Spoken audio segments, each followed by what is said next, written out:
बिस्मिल्लाहिर्रहमानिर्रहीम। मैं हूं मलिक मोहम्मद अली। प्रोग्राम बात से बात मलिक मोहम्मद अली के साथ। पाकिस्तान की सियासत की शतरंज के खिलाड़ी कब कौन सी चाल चलते हैं और किसको दांव पेच लगाने हैं, इसका पता ही नहीं चलता।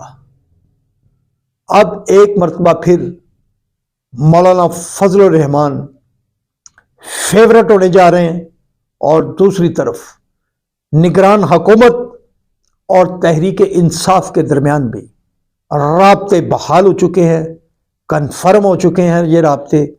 तो इस पर हम तफसील से बात करते हैं। दोस्तों से गुजारिश है कि जिन दोस्तों ने अभी तक हमारे चैनल को सब्सक्राइब नहीं किया और जो नए हमें सुनने और देखने वाले दोस्त हैं वो भी हमारे चैनल को सब्सक्राइब कर दें, बहुत मेहरबानी। तो हम बात कर रहे हैं पाकिस्तान की सियासत की शतरंज के खिलाड़ियों की। पाकिस्तान की सियासत के शतरंज के ये खिलाड़ी क्या नई चाल चल रहे हैं, इस पर हम आपको बताते हैं। मौलाना फजलुर रहमान, जिनके मुतालिक चंद रोज कबल तक पीपल्स पार्टी की क़यादत बहुत ज्यादा तनकीद कर रही थी और आग के बगोले मौलाना फजलुर रहमान की तरफ फेंके जा रहे थे, और फिर आसिफ अली जरदारी मौलाना फजलुर रहमान की खुशनामन की वफात पर इजहार अफसोस के लिए उनकी रहायशगाह पर गए। कहने तो ये फौतगी पर फातिहा खानी थी, लेकिन जराए का कहना है यह मुलाकात इंतहाई अहम सियासी अमूर पर थी, सियासी मामलात पर थी और बहुत तफसीली गुफ्तगू हुई आने वाले इंतखाबात के मतलब और आने वाले इंतखाबात के बाद जो आपस में बंदर बवांट करनी है उस बारे में यह तफसीली मुलाकात थी। और इस मुलाकात को गुजरे 24 घंटे भी नहीं गुजरे थे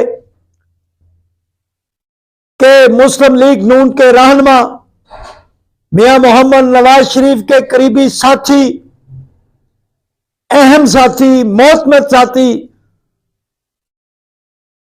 इसहाक डार भी मौलाना के घर पहुंच गए।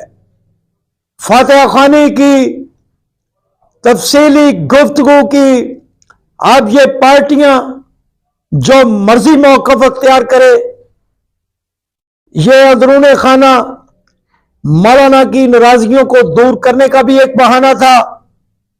और हमने जो पहले बात की है कि अगर इंतखाब होते हैं, इंतखाबात में अगर किसी पार्टी को, ये जो पार्टियां इत्तेहादी थी उनमें अगर किसी पार्टी को ज्यादा अक्सरियत नहीं मिलती तो फिर वही खेल में जाया जाएगा जो इत्तेहादी हुकूमत का। हम पहले ही आपको ये ब्रेकिंग न्यूज दे रहे हैं, ये हमारी तरफ से आपको ब्रेकिंग न्यूज है।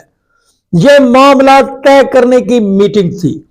फातिहा खानी के बहुत बहुत तवील और सीर असल सियासी मामलात पर गुफ्तगू की गई और फार्मूले तय किए गए कि अगर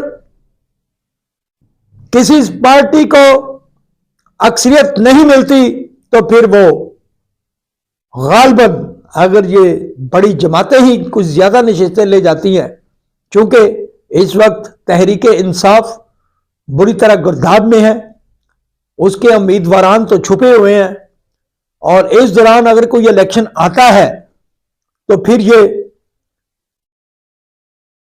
इक्तदार के खेल की बंदरबांट के लिए अंदरूनी खाना इकट्ठे हो रहे हैं। मौलाना फजलुर रहमान ने पहले भी इनको मिलाने की कोशिश की थी और अब भी गालबन यही सूरत हाल है। तो इन तीनों पार्टियों के दरमियान ये अंदरूनी खाना बैकडोर राब्ते हैं जो इख्तलाफात की नजर सामने आ रही थी। हमने पहले भी कहा था कि हो सकता है ये मामलात नूरा कुश्ती हों, क्योंकि पीपल्स पार्टी इसलिए तनकीद कर रही थी कि वो मुस्लिम लीग नून के खिलाफ जो तहरीक इंसाफ का वोटर है انہیں اپنی طرف مائل کر سکے. اور بہرحال یہ ایک سیاست کی شطرنج کا کھیل ہے جو شروع ہے، جو الیکشن تک جاری رہے گا، اور الیکشن کے بعد اس میں اقتدار کی کرسی پر بیٹھنے کے لیے اس میں مزید تیزی آئے گی. اور دوسری طرف نگران حکومت اور تحریک انصاف کے درمیان سیاسی رابطے شروع ہو گئے ہیں، سیاسی رابطے بحال ہو گئے ہیں. وفاقی وزیر اطلاعات و نشریات مرتضی سولنگی کی شفقت محمود سے اہم ملاقات ہو چکی ہے. دوسری طرف کچھ احباب کی صدر پاکستان محمد عارف علوی سے بھی ملاقاتیں ہو چکی ہیں، اور اس بارے میں چند روز قبل ہی سابق وفاقی وزیر اطلاعات و نشریات محمد علی درانی اس کام پر بہت زیادہ محنت کر رہے تھے. انہوں نے صدر پاکستان سے بھی ملاقاتیں کی تھی اور دیگر سیاسی جماعتوں کے قائدین سے بھی ملاقاتیں کی تھی، اور بہت ہوپ فل تھے کہ الیکشن سے قبل ماحول سازگار ہو جائے گا، سیاسی جماعتوں کو الیکشن میں حصہ لینے کا موقع ملے گا. اب جو مرتضی سولنگی نگران وفاقی وزیر کی شفقت محمود کے ساتھ ملاقات ہوئی ہے، یہ بہت اہم ملاقات ہے. اب دیکھنا یہ ہے کہ شفقت محمود کو تحریک انصاف کی حمایت حاصل ہے یا نہیں حاصل ہے. 9 مئی کے واقعات کے بعد شفقت محمود بیک گراؤنڈ پر تھے.